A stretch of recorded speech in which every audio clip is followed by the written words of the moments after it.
Menikahi Majikan Ibu, karya Casanova, episode 155. Akhir dari kisah Brenda. Mas, Mbak Brenda sudah... Bella tidak sanggup melanjutkan kalimatnya. Dia milih menggeleng. Air matanya tumpah seketika teringat kembali pertemuan mereka beberapa hari yang lalu. Penyesalan yang tadinya sudah menghilang selama 2 hari ini dalam sekejap muncul kembali. Penyesalan yang berganti menjadi rasa bersalah. Ada apa, Bella? Tanya Bara penasaran.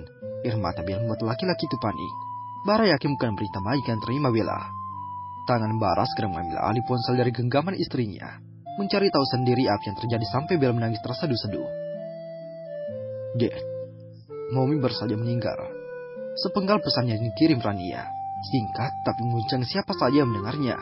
Perasaan Bara campur aduk. Dengan gemetar, jarinya menghubungi nomor ponsel Rania untuk memastikan kembali. Terdengar nada sambung mengalun perlahan hingga berapa kali. Pada akhirnya panggilan itu terhenti berganti suara isak tangis tertangkap jelas di indera pendengaran Bara. Ran, itu kamu Ran. Kamu baik-baik saja Ran? Tanya Bara dengan tidak sabar. Ini Stella Mas. Terdengar suara wanita sesegukan dari seberang telepon. Apa yang terjadi Ste? Tanya Bara. Kak Brenda sudah pergi. Baru saja pergi Mas. Hening sejenak. Kak Brenda sempat berpesan, mohon Mas Bara bisa maafkan semua kesalahannya. Kak Brenda merasa paling banyak bersalah sama Mas Bara. Stella terisak pelan. Sudah berapa hari ini Kak Brenda ingin berbicara dengan Mas Bara, tetapi tidak ada kesempatan. Sebelum mengalami koma tadi pagi, sempat minta disampaikan maafnya ke Mas Bara. Lanjut Stella. Wanita itu sudah tidak sanggup bersuara, hanya bisa menangis. Kaki Bara melemah seketika. Mendengar kalimat-kalimat yang disampaikan Stella, kenangan-kenangannya bersama Brenda berputar kembali. Dari awal mereka bertemu, berpacaran, menikah sampai akhirnya berseteru dan memilih berpisah. Apalagi usia Brenda yang terbilang masih muda, seumuran dengannya. Rasanya ingin menolak untuk percaya. Meskipun beberapa hari yang lalu sudah dihadapkan pada kenyataan, kalau memang Brenda sakit keras dan sudah tidak memiliki harapan hidup. Bara meluk erat istrinya. Menyalurkan perasaan terpukulnya lewat dekapan. Berbeda dengan Bella, ibu hamil itu menangis hebat, sampai tidak sanggup bersuara. Keduanya saling menguatkan, saling membagi beban. Aku belum minta maaf padanya, Bella. Aku juga belum mengatakan padanya kalau aku sudah maafkannya. Padahal beberapa hari ini, aku yang berbicara dengannya, tetapi aku menahan. Aku tidak membuat banyak hati kecewa. Bara menahan rasa sesal yang tiba-tiba menyerang pertahanan dirinya. Aku mengenalnya dengan baik. Belakangan ini setiap kali mengunjunginya, aku memilih tidak mendekatinya, memilih menjauh. Tetapi sekarang aku menyesal, Bella. Seharusnya aku menyapa, paling tidak menyapanya untuk terakhir kali. Berbeda dengan Bella, dia hanya menangis dan tidak bisa berkata-kata. Wanita hamil itu terpukul karena dihantam rasa bersalah. Di detik-detik terakhir Brenda, dia sudah mengecewakan. Dia menolak permintaan pertama sekaligus terakhir Brenda padanya.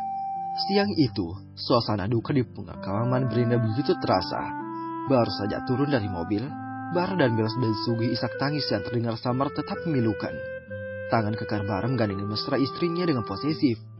Melewati pinggir makam yang tidak beraturan menuju ke titik keramaian pelayat berpakaian serba hitam. Gerimis kecil menerpa kelopak bunga Kamboja, seolah berduka mengiring kepergian Brenda menuju tidur panjangnya.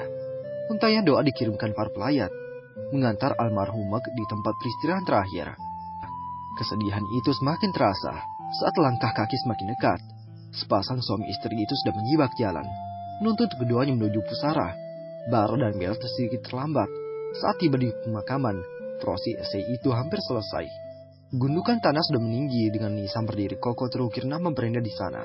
Bersimpu di sisi makam, gadis manis berhias air mata mengusap batu nisan sendirian. Tidak ada siapa-siapa di sisinya. Tidak seorang pun meluknya.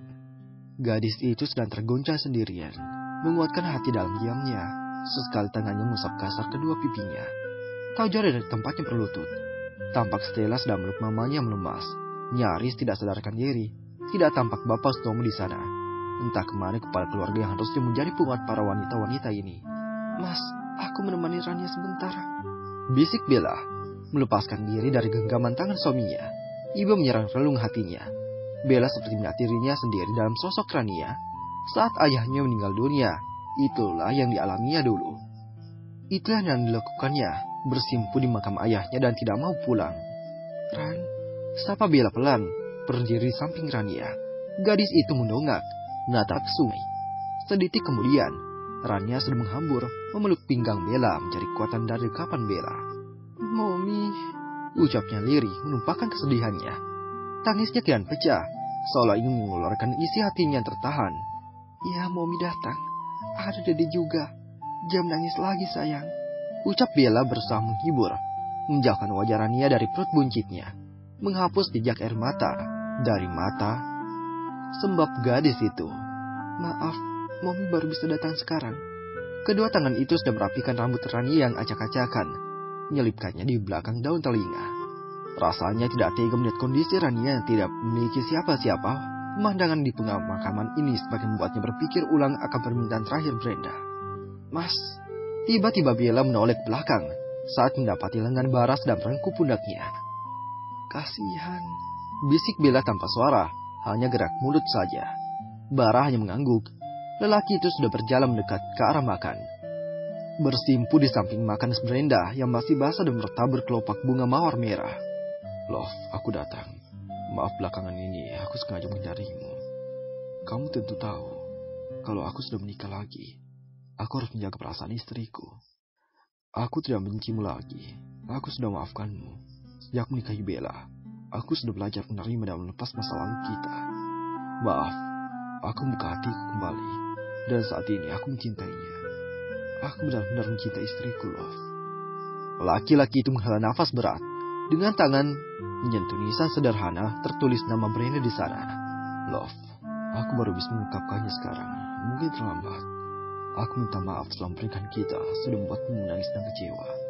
Aku sadar, bukan hanya aku saja yang terluka dalam pernikahan kita. Kamu juga pasti terluka. Kamu juga pasti kecewa padaku. Aku bukan suami yang baik untukmu saat itu." Mata laki itu mengembun, menahan rasa yang bergejolak dadanya. Ada banyak kata yang sebenarnya ingin disampaikannya, tetapi sekarang sudah percuma. Brenda sudah tidak bisa menjawabnya. "Love, terima kasih sudah pernah hadir dan mengisi hidupku. Aku akan menjaga Rania dan keluargamu sama seperti dulu. Kamu jaga mama dan papaku saat aku di Amerika," ucap Bara dalam hati. Kalau kamu mau dengar audiobook lebih banyak dan gratis, segera download AudioTune.